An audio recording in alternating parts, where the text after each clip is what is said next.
the desert wind moans over an empty highway. Then, cutting through the silence, a helicopter blade chops the air like a warning drum. It was late August, 2010. Outside San Fernando, a small Mexican farming town, the ground gave up a secret so horrifying it stunned the world. Mexican Marines, moving in formation, had no idea what they were about to uncover as they swept through a remote ranch. What they found were bodies. 72 men and women, migrants from across Central America. Shot, executed, left where they fell. They had come from Honduras. From El Salvador. From Guatemala. From the poorest corners of Latin America, each chasing the same fragile dream, the hope of reaching the United States. But instead of opportunity, they found terror. The air reeked of sweat, gunpowder, and decay. Shell casings glittered like evil confetti on the floor of the killing field. And then, silence. A silence so heavy it pressed on the chest. A silence broken only by buzzing flies and the soft crunch of boots in the dust. Who would order such a massacre? Who would slaughter 72 defenseless migrants in cold blood? The answer was as brutal as the crime itself: Los Zetas.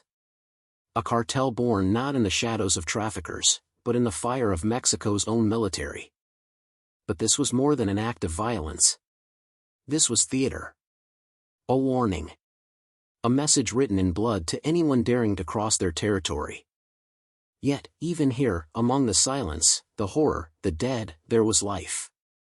Because one man survived. Shot, beaten, left for dead, but somehow, crawling away from the pile of bodies, clinging to breath. It was his escape that revealed the truth. It was his testimony that exposed the horror of what really happened that night. 72 migrants entered Mexico, chasing life. 71 never made it. And the one who survived carried a story the world was never meant to hear. This is the massacre that terrified Mexico. Low, haunting music swells, fading in with a pulse like a distant heartbeat. Mexico, 2010. A nation trapped in the grip of fear, blood, and silence. Cartels ruled the highways. Violence was currency. And for those who crossed their path, there was no escape. And yet, through this darkness, one story would rise above the rest. The story of the massacre that terrified Mexico. Music builds to a sharp cut.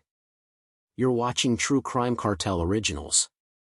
Before we dive into today's story, I have a small favor to ask. If you love deep, real stories like this, tap like. It only takes a second and helps us keep bringing you the truth. Hit subscribe to follow the channel. We uncover the hidden realities of cartel violence and untold crimes that shape Mexico and the world. Comment below and tell us which city you're watching from. Your voice connects us with the global community following these stories. Your support helps more than you know. Now, let's get into the story. By 2010, Mexico was drowning in blood. The government's war on drugs had turned entire states into battlefields. Soldiers in fatigues patrolled highways once used by farmers. Families vanished overnight, swallowed by a silence everyone was too afraid to question.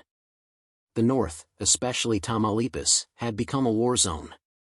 To outsiders, San Fernando was a farming town. But to those who lived there, it was a hunting ground.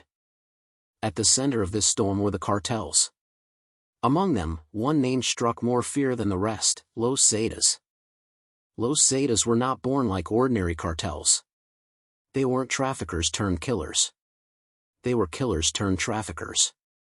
Ex-elite soldiers from Mexico's special forces, trained in counterinsurgency, desert warfare, ambush tactics, defected. They took their discipline, their training, and turned it into a cartel unlike any Mexico had ever seen. While other cartels sought power through money, Los Zetas ruled through terror. Decapitations, public hangings, massacres, brutality wasn't just a tool. It was their language. And in Tamaulipas, their control was absolute. Roads, towns, checkpoints, even police departments, all bent to their will. Far to the south, thousands of migrants were moving north. Honduras, El Salvador, Guatemala. Fleeing gangs, poverty, hunger, wars at home. For them, the United States was not just a dream. It was survival. But survival had a price, 1,000 miles of danger across cartel territory. Along the way were corrupt police demanding bribes, human smugglers known as coyotes, and the invisible hand of cartels who controlled every road, every crossing, every shadow. For the cartels, migrants were not people. They were commodities. Each one worth ransom money, forced labor, or worse. And as one group of 72 made their way north in August of 2010, they believed the worst was behind them. They were wrong. Tamaulipas was Zeta land. Every road, every bus, every stranger was watched. And in San Fernando, the Zetas had perfected their ambush. For the migrants, there was no way of knowing. They had trusted their smugglers. They had trusted the road north. They had trusted fate. But fate had betrayed them. Soon, their bus would grind to a halt under the shadow of rifles. Soon, they would be herded into trucks like animals. And soon, they would face a choice no human should ever face. To work for the Zetas, or to die. The massacre of San Fernando didn't begin in blood. It began with a road. A bus. And a trap waiting in the shadows. The road north was endless. Buses rattled through the night, headlights piercing a darkness filled with danger. For the 72 migrants, each mile carried them closer to the dream of America. But in Mexico, dreams come with a price. They had already survived so much. Bribes at checkpoints. Hunger. Nights on the roofs of freight trains known as La Bestia, the beast that carried migrants through Mexico like ghosts clinging to steel. And yet, on this August night, they believed the worst was behind them. But in Tamaulipas, nothing moved without the Zetas' permission. The highways were theirs. Every bus driver knew it. Every smuggler feared it. And every migrant was just another opportunity for profit. The migrants had paid smugglers, coyotes, to guide them through. But in cartel territory, coyotes were often no more than bait. They delivered their cargo, and the Zetas decided their fate. To the cartel, migrants were worth more alive than dead. Ransom. Forced labor. Recruitment. But tonight would be different. Tonight, 72 lives would hang on a single choice. The bus slowed. Headlights illuminated shadows ahead. Pickup trucks blocked the road. Armed men, faces covered, rifles raised, signaled for the driver to stop. The driver's hands trembled as he pulled the bus to the side. The passengers knew something was wrong. Mothers whispered prayers. Men clenched fists. Children buried their faces in their parents' arms. Doors burst open. Masked gunmen stormed aboard, shouting orders. Rifles aimed. Faces hidden behind balaclavas. Voices cold and commanding. Bajents. Todos. Ahora. Get off. All of you. Now. In the desert silence, 72 frightened migrants stood surrounded. Armed men herded them like cattle toward waiting trucks. The night was thick with dust, diesel, and dread. Some begged. Some stayed silent. Others whispered prayers. But the Zetas didn't hear them. They only heard profit, or defiance. The trucks roared to life, engines growling as the migrants were shoved inside. The road behind them vanished. The road ahead led only to the killing fields of San Fernando. Hours later, the trucks stopped. A ranch stood in the distance, silent, isolated, surrounded by fields. Its walls had secrets no one could imagine. Inside, the air was thick with fear. Migrants were shoved into a single room, rifles pointed at their backs. Orders barked. Questions demanded. The choice was given, work for the Zetas, or die. Most refused. Some wept. Some stayed silent. The answer, for the Zetas, was simple. That night in San Fernando, 72 people were forced to make a choice no human should ever face. And their decision would end in massacre. The migrants sat in silence. 72 men and women, crammed into a single room, the walls sweating with heat, the air thick with fear. Outside, footsteps echoed on gravel. Engines idled. The Zetas were deciding their fate. Whispers passed between them. Some prayed under their breath. Others stared at the floor, refusing to look up. In the silence, the ticking of a cheap wall clock caught through the night like a blade. Then, the door creaked open. A shadow filled the frame. A voice, cold and commanding, shattered the air. "You work for us, or you die." The Zetas offered their choice: join them as assassins, as soldiers in their war, or face execution. It was not an offer. It was a death sentence disguised as mercy. Some tried to argue. "We are only travelers. We have families. We want no trouble." But the Zetas had already decided. Refusal was defiance. And defiance had only one answer. One by one, the migrants stayed silent, or whispered, no, that word sealed their fate. A single gunshot shattered the silence. The first man fell, the sound of his body hitting the floor echoing like thunder. Panic swept through the room. Cries, prayers, screams. The massacre had begun. The Zetas did not hesitate. Bullets tore through the air. Migrants fell in waves, their voices drowned by gunfire. The air filled with dust, smoke, and blood. In minutes, the room was transformed from a chamber of fear into a grave. But in the chaos, one man did not fall. He felt the searing pain of bullets, but somehow, he survived. His name was Luis Freddy Lala, a migrant from Ecuador. Shot in the neck, bleeding, he collapsed among the dead. He played dead. Every muscle frozen, every breath shallow. Around him, bodies lay still, silence creeping back into the room. The Zetas moved among them, checking for signs of life. Luis didn't move. He didn't blink. When the gunman finally left, he crawled. Inch by inch, dragging his broken body through the night. His only thought: escape, survive, tell the world. Back at the ranch, silence returned. 72 lives ended in less than an hour. The Zetas had made their statement. To Mexico. To the world. Their message was simple: this is our land. Our law. And no one crosses without paying the price. Days later, Mexican Marines stormed the ranch after Luis Freddy Lala led them back. What they found would horrify the world. Bodies, men, women, children, piled together, executed with precision. The truth was undeniable. 72 migrants had been massacred in cold blood. It was not a rumor. It was not an exaggeration.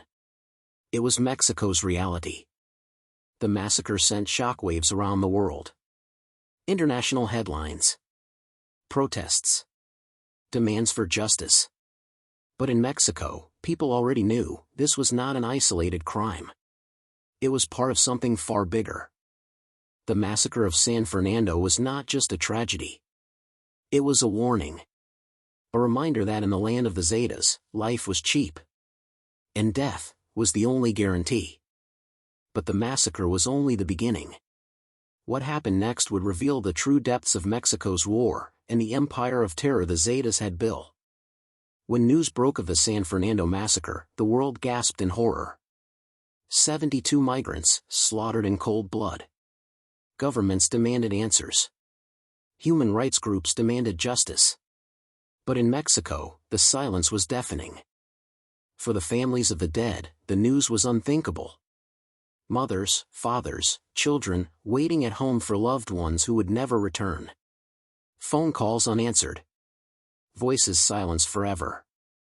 The only reason the world even knew the truth was because of Luis Freddy Lala, the survivor. Wounded and terrified, he told Mexican Marines everything: the ranch, the gunman, the execution. Without him, the massacre would have vanished into rumor.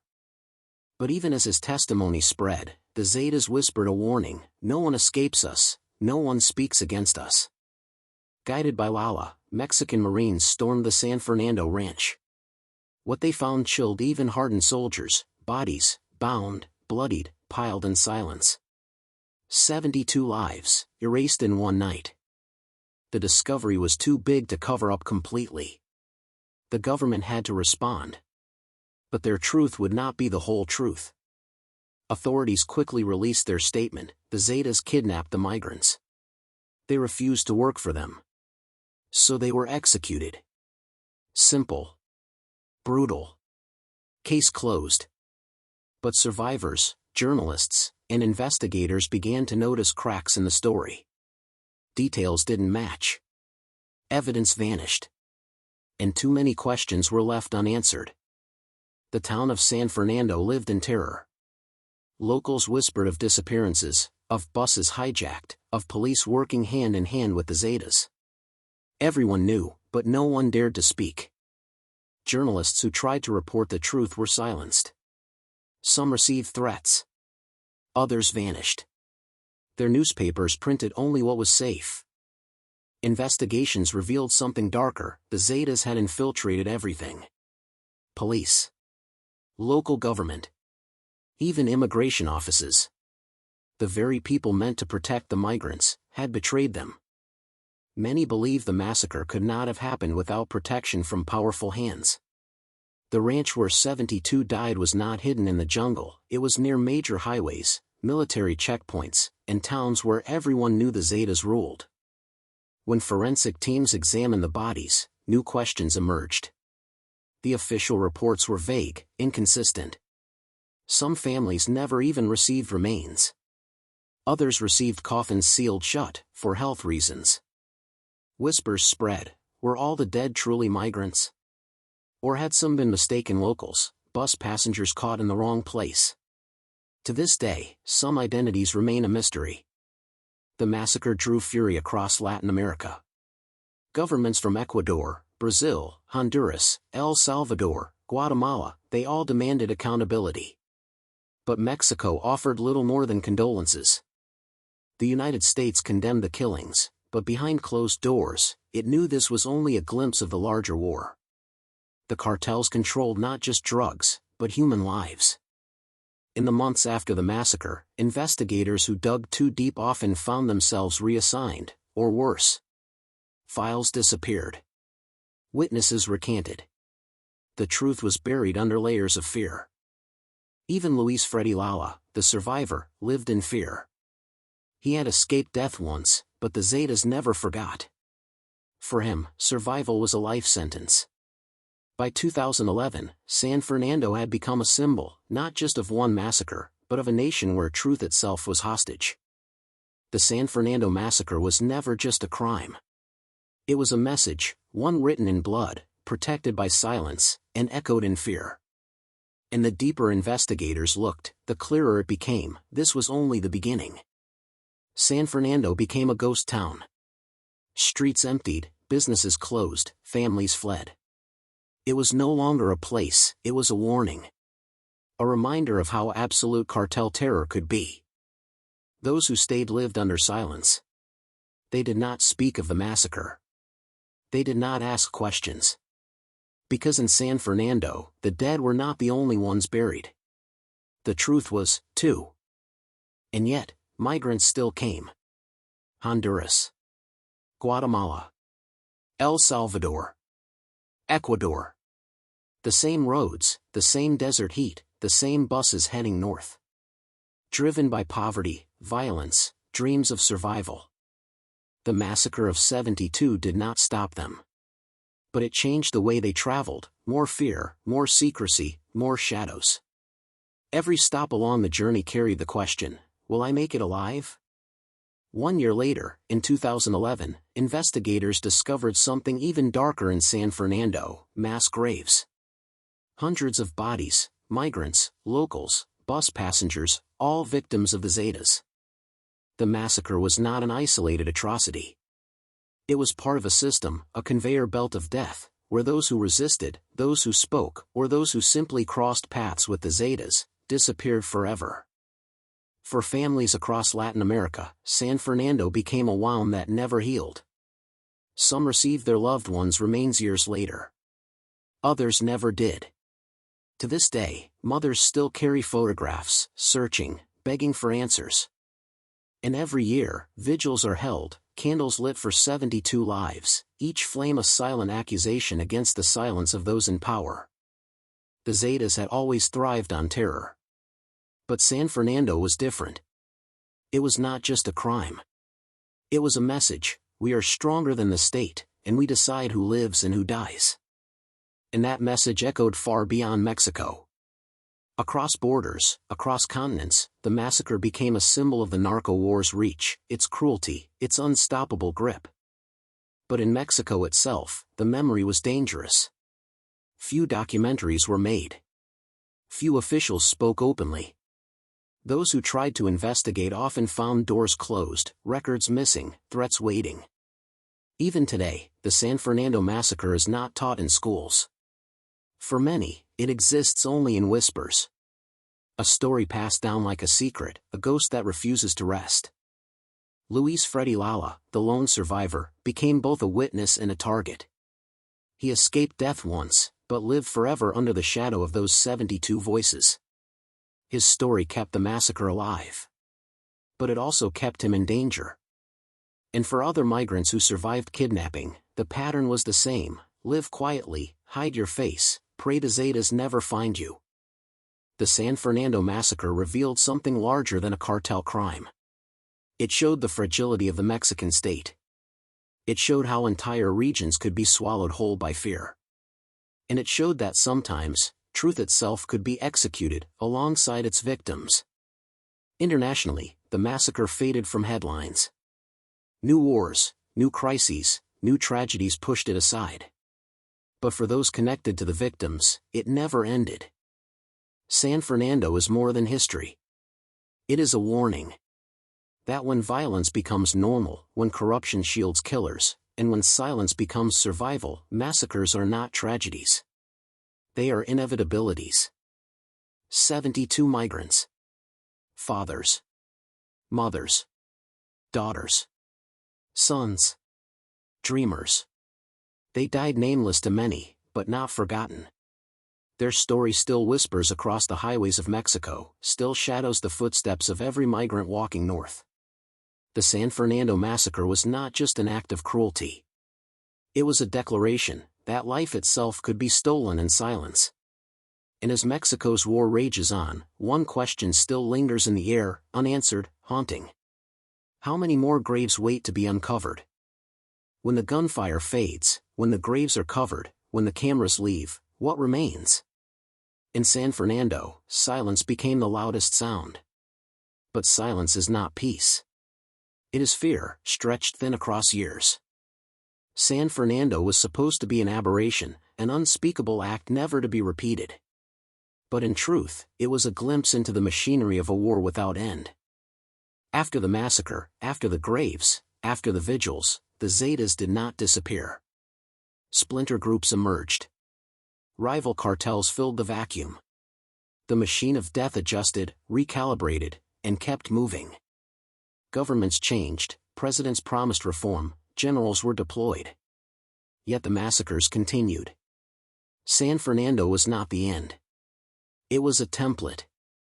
Mexico's drug war has claimed more than 400,000 lives and disappeared over 100,000 people. Every city, every town, every family knows the shadow. San Fernando is just one name among many: Ayotzinapa, Allende, Iguala, Tlatlaya, names etched in blood across the map. The pattern is always the same. Violence. Silence. Impunity. Until another massacre takes its place. But the dead do not stay silent. In San Fernando, in the desert, in the shallow graves, their whispers are carried by the wind. Their stories travel north with every migrant, with every survivor who still walks the road of shadows. They whisper the same question: what was my life worth? And in Mexico, the answer is still chilling, sometimes, less than a bullet. There was no true justice for the 72. Arrests were made, yes. Trials dragged on. But the masterminds, the architects of terror, remained untouchable. Some were killed by rivals, others disappeared into shadows of power. The reckoning never arrived. And perhaps, in Mexico's war, it never will. Because when the state itself is compromised, justice is just another casualty. For the migrants, the massacre revealed another truth: the border was never just a line between nations. It was a battlefield. A place where hope and death collided.